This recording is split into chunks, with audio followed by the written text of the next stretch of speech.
Hai, Assalamualaikum. uh, Saya Salihin Abdullah, co-founder of ini Pinky Food. Kepakaran kami adalah dalam membuat fishball fish cake Muslim yang lazat dan lembut sehingga yang tiada gigi pun boleh makan. Okay. kita start dengan tu lah. Rasa hari ni sorry lambat sikit kita buat live kerana ada hantar Korea tadi dalam pukul 4 lebih. Sehingga dalam pukul 5 rushing jugalah.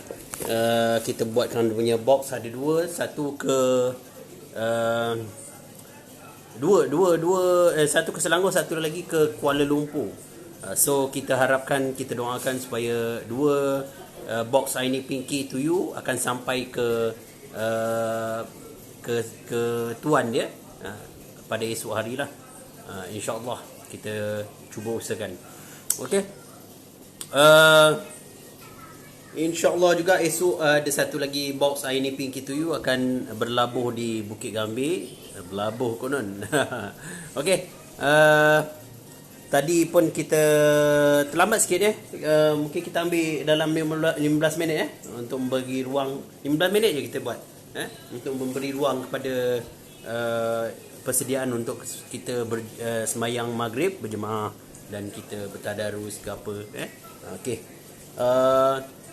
Tadi juga kita ada repair sikit peralatan. Kita repair peralatan sikit. That's why kita lambat tadi. Patutnya pukul 6 sharp boleh jalan, tapi oleh kerana benda tu urgent supaya production kita tidak terganggu, jadi saya repair dulu siap-siap. Okey, cerita pasal Thinking Big lagi part 2. Okey. Sebelum tu saya tunjukkan menu petang ni. Alhamdulillah, terima kasih kepada kita punya chef Kak Long dan Abang Zack untuk yang memasak kuih tiaw padu, lambakan fishball. Ini Pinky to you. So kita try makan dulu lah.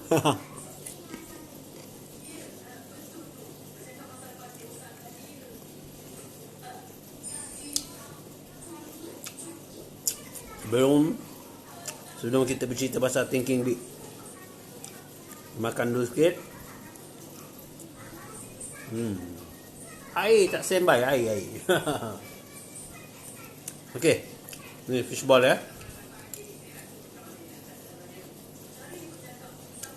Semestinya lazat dan lembut.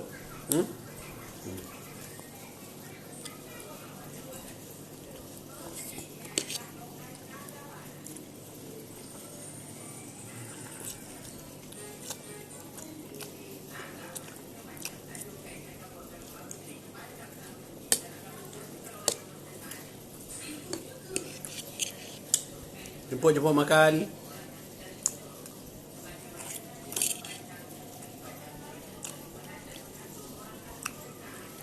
Bila cakap pasal kuih tiaw, memang ramai orang suka lah kan. Kuih tiaw campur dengan fishball fish cake ini Pinky, dia menambah lagi lazat dia.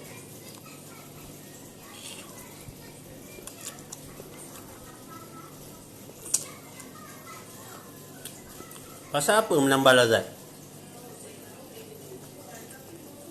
Pasal dia isi ikan. Kita punya isi ikan memang portion dia besar. Memang rasa isi ikan tu padu. Kaya dengan isi ikan. That's why kita letak kita punya tagline tu rich in fish taste.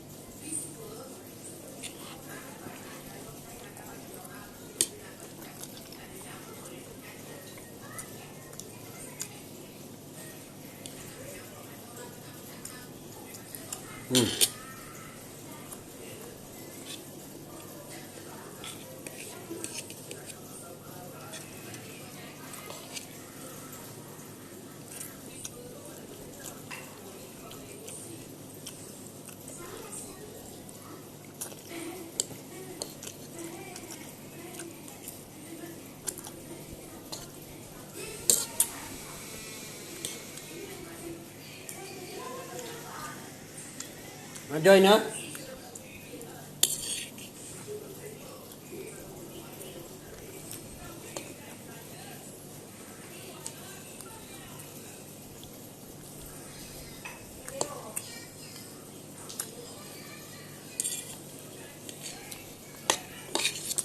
Terbaik.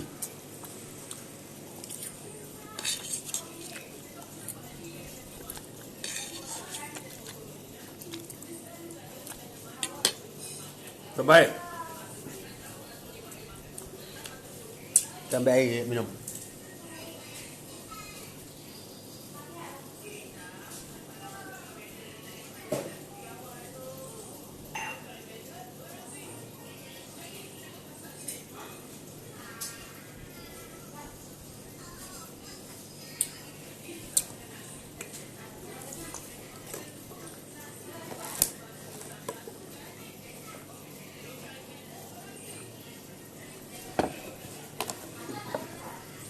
Okey, kita tepikan sikit.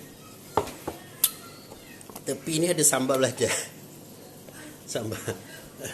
Sedap juga tu kalau kita letak kan.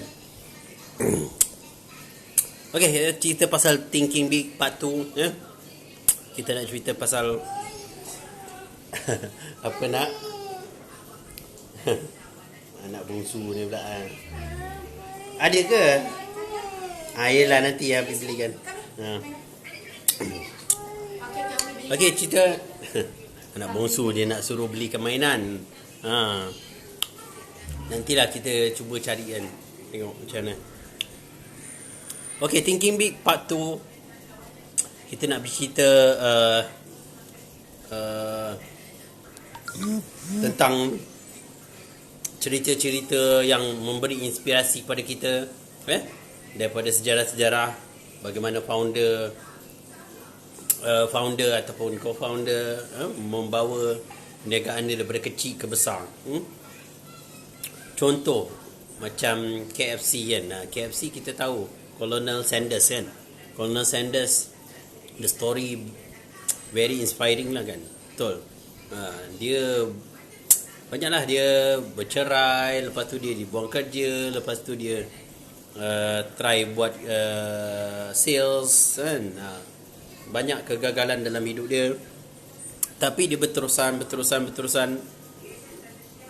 dan Tuah memihak kepada dia setelah dia berulang-ulang kali gagal dan bangkit pada umur 60-an. Pada 60-an barulah dia dapat itulah KFC tercipta dan dibawa ke seluruh dunia. Asal dia dulu Kentucky Fried Chicken. Kentucky ni satu tempat dekat Amerika lah kan. Dan dan lama-lama dibawa pergi negara-negara lain, dipendekkan jadi KFC kan. Dekat Malaysia ada KFC Holding.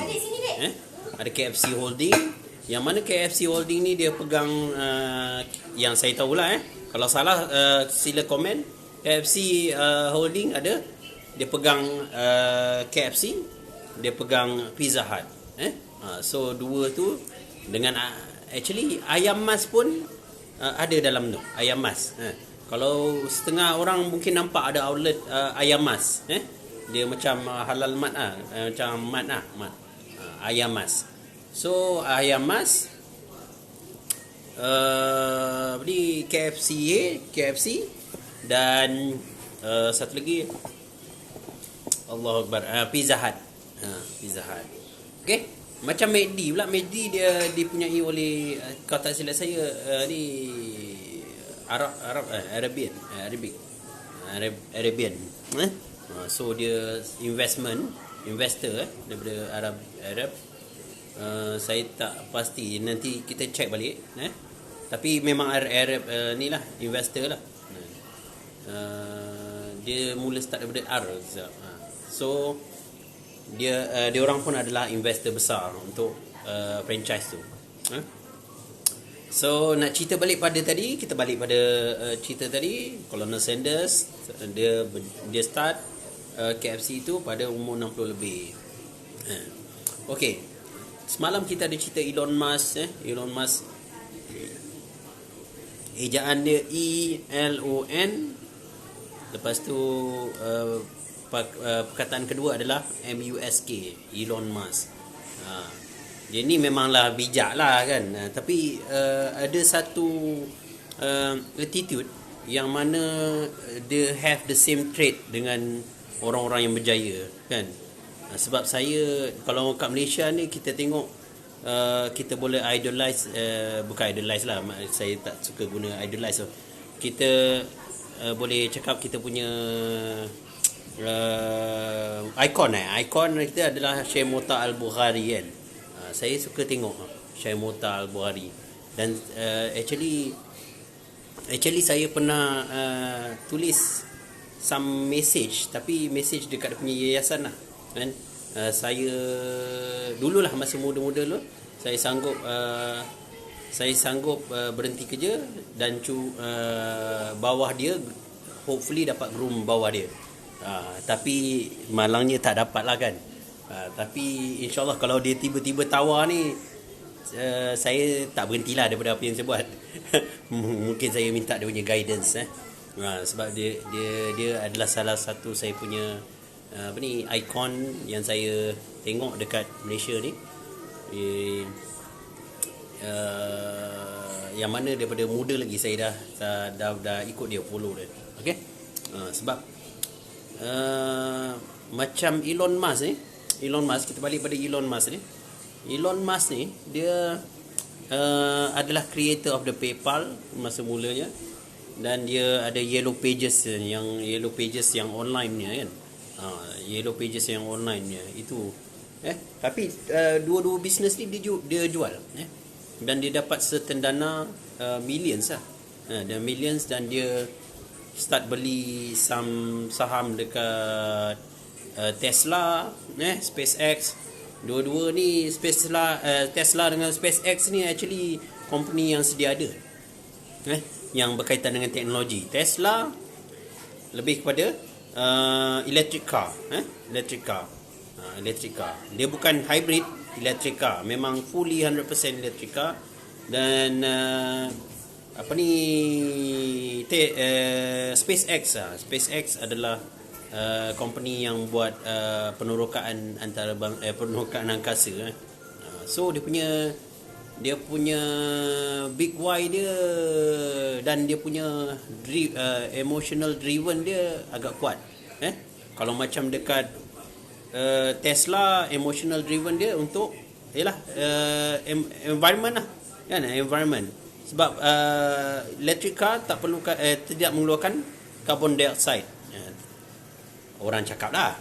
Tapi sebenarnya untuk menghasilkan bateri tu pun sebenarnya ada carbon dioxide print untuk menghasilkan. Tapi tidak sebanyak penggunaan petrol. Penggunaan petrol banyak carbon footprint yang mana banyak carbon dioxide terlepas ke udara. So kita nak kurangkan seberapa banyak yang mungkin untuk mengelakkan pemanasan global. Walaupun 1 darjah Celsius pemanasan global dunia beza dia, ataupun 3% ais dekat kutub utara mencair. Tak nak cerita panjang kat situ, kita cerita pasal Elon Musk ni dan SpaceX. SpaceX boleh tengok dekat YouTube SpaceX macam mana dia berlepas, macam mana dia mendarat. Gempak memang gempak. Dan terbaru yang gempak sekarang ni ialah gempak juga. Ni Virgin. Virgin. Virgin.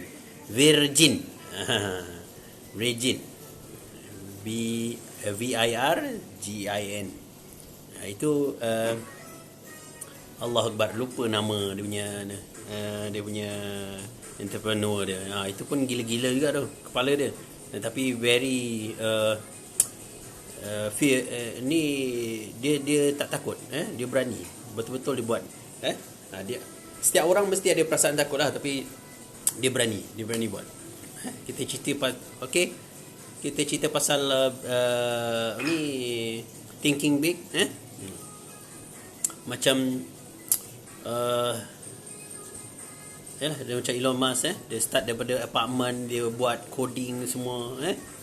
Dia start small, lepas tu grow dan dapat investment. Even dia buat sekolah sendiri lagi. Okay. Lain kita boleh cerita mana lagi yang boleh kita cerita. Starbucks. Starbucks, Starbucks is actually satu kopitiam mungkin dekat Itali kita silap.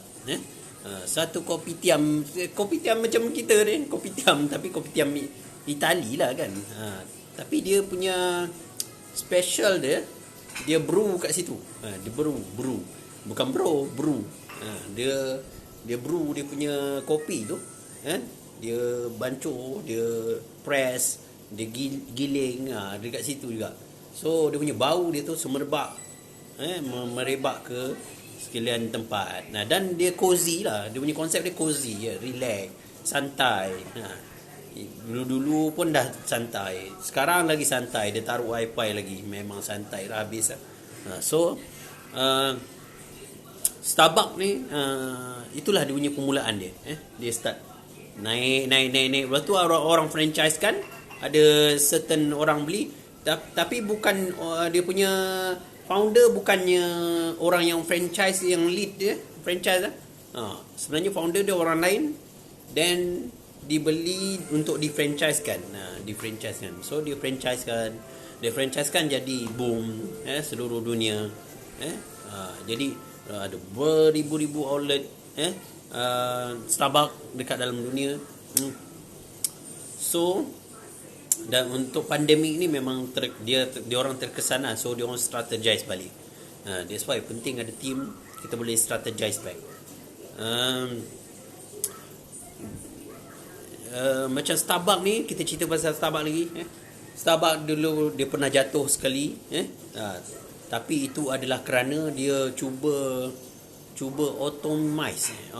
Maknanya kopi-kopi tu bukan dia buat secara sentuhan manusia lah. Dia semua nak automatic kan. Kata silap saya lah. Dia nak automatic kan. Tetapi benda tu gagal dan dia punya sales menurun. Lepas tu dia ada satu CEO ni datang balik, dia ada dia punya feel dia. That's why penting CEO yang betul-betul dia ada passion, dia ada feel. Kalau ni CEO yang lead tu dia tak suka kopi, dia masuk buat Starbucks, jangan harap lah. Dia mesti ada that feel, passion. Dia mesti suka kopi dan dia mesti dapat bezakan, ni kopi ni sedap, ni kopi ni. Dan dia dapat feel, grip dekat dia punya dalam hati dia. Okay, it should be like this. It should be like this. Model should be like this. That's why penting. Okay, macam Asia, kita pindah Asia. Tony Fernandez, dia beli syarikat penerbangan tau. Dia ada 3 orang tu, dengan Datuk Rafi. So 3 orang ni dia share, dia share, kumpul. Lepas tu dia cakap dengan Dr. Mahathir, okay, Dr. Mahathir offer, okay, aku ada satu company ni, boleh beli dengan harga RM1 kata silap. Hanya RM1 je beli company tu, company penerbangan tu. Mas tu nama dia bukan Asia lah kan. Company dia beli RM1 je, tapi you kena sedia untuk bayar hutang dia yang ratus juta kot. Ratus juta ke puluh juta. Itu dia punya perjanjian dia. Dan dia orang pun okey lah, setuju. Dan history happen lah. Tony Fernandez ni saya suka juga. Dia punya leadership dia ni very very good. Kita suka dia punya perawakan dia punya gesture dia punya humbleness. So itu antara ikon-ikon yang baik jugalah yang kita tengok. Tan Sri Syed Muhtar Buhari, ini memang ikon saya suka dia. Selain daripada ikon utama mestilah Nabi Muhammad sallallahu alaihi wasallam, yang mana ditulis oleh dalam buku 100 orang most influential, yang paling berpengaruh dalam dunia selama hidupnya adalah Nabi Muhammad sallallahu alaihi wasallam. Kerana ditulis oleh Michael Hart. Michael Hart itu orang Kristian. Dia tulis top 3, the first one adalah Nabi Muhammad sallallahu alaihi wasallam. Bukannya orang Islam yang tulis. Kalau orang Islam tak tulis, orang cakap nanti bias. Ni orang Kristian sendiri yang tulis buku tu, 100 most influential, 100 orang paling berpengaruh dalam dunia sepanjang zaman adalah the first one is Muhammad sallallahu alaihi wasallam. Kalau dekat ni Britain tu ada banyak nama start dengan Muhammad. Okey, Malaysia pun sama juga. Okey. Dan tadi kita balik pada Syed Mu'ta Al-Bukhari. Nanti kita cerita lebih lanjut sikit pasal Syed Mu'ta Al-Bukhari ni. Saya suka cerita pasal Syed Mu'ta Al-Bukhari. Dia memang a very humble person walaupun dah billionaire. Dia start dengan bapak dia pun dia start jual daging sebenarnya. Dia bela lembu then jual daging. Bela lembu jual daging. Tapi at certain point bila lembu dia mati kerana wabak, dia dah tukar dia punya model dia ambil daging daripada orang, dia jual, ambil daging daripada orang, dia jual. Itu dah dia start very humble beginning. Okay, so dia jalan. Lepas tu dia start ada padi bernas. Itu dia punya apa, dia punya syarikat yang buat supply beras, padi beras. Tu dia dapat AP lah, dan slow dia naik. Saya sangat-sangat kagum dengan beliau. Hopefully nanti satu hari nanti saya dapat berjumpa dengan beliau. Dia adalah ikon saya, selain daripada Nabi Muhammad the first one. Untuk Malaysia ni dia my icon lah. Untuk dunia, dunia ada banyak. Anthony Robbins antaranya,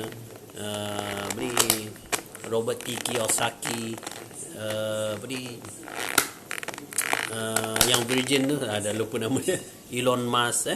Antara yang saya suka tengok dia punya cara dia dan macam mana dia start. Yang lain-lain kurang sikit. Okey, masa pun dah 6.50, laju pula masa. Saya ingatkan saya tak boleh ni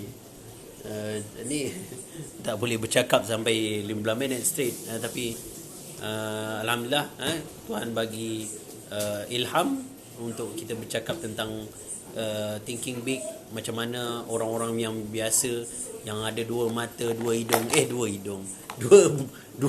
lubang hidung sama dengan kita ke apa? Dua hidung tak sama lah, dia alien. Okay, so sama macam kita. Cuma saya tengok satu trait yang sama adalah mereka persistent, persevere, maknanya konsisten lah. Konsisten buat benda tu sehingga jaya. Yang kedua, dia orang buat bersungguh-sungguh lah. Bersungguh-sungguh, very bersungguh-sungguh. Nanti kita cerita macam mana dia orang bekerja, attitude dia orang bekerja, supaya kita pun dapat manfaat daripada tu. Saya tak cakap saya berjaya, saya nak ikut. Saya tak cakap saya sudah berjaya, tapi kita nak ikut contoh-contoh step ni dan kita share. Mungkin ada orang di luar sana tak tahu, so kita share cerita-cerita yang inspire, yang inspiring orang, supaya kita boleh dapat ilmu dan kita boleh menambah motivasi. Sebab motivasi ni memang susah nak cakap. Kalau dalam kajian pun dalam setahun kita akan down 3 kali. Dalam kajian lah yang saya baca, kita akan down 3 kali dalam setahun. Tapi bukan yang down 3 kali itu secara purata. Tapi bukan yang down 3 kali tu yang kita nak tengok sebenarnya. Kita nak tengok how fast we get up back. Macam mana berapa laju kita boleh bangun balik untuk kita menongkah arus kehidupan. Wah,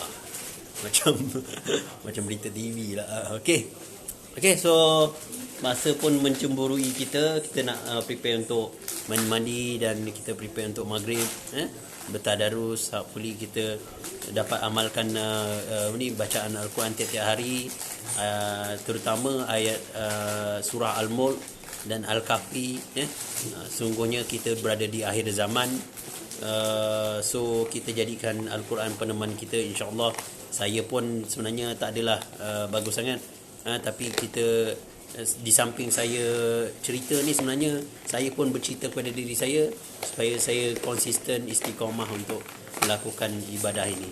InsyaAllah Al-Mulk untuk jadi penerang kita, peneman kita masa dekat kubur ni, masa azab kubur ni. Takut kan, azab kubur, dan dia akan bantu kita dalam soalan objektif tu. Soalan yang dah bocor tu, dan Al-Kahfi tu pasal kita berada di akhir zaman, terlalu banyak fitnah akhir zaman. Ya, memang betul, kita perlu bersedia, dan kita tak tahu pun sebenarnya fitnah akhir zaman tu yang mana satu. Kita pun confused sebenarnya. Tapi kalau hopefully dengan saranan ustaz untuk membaca Al-Kahfi tu, yalah ni lah nabi-nabi sarankan kita baca Al-Kahfi tu untuk mendapat nur, untuk mengguide kita ke arah apa, untuk mengelak daripada fitnah Dajjal. InsyaAllah kita doakan. Okey, kita berada di akhir rancangan. Semoga kita berjumpa lagi di lain live, InsyaAllah.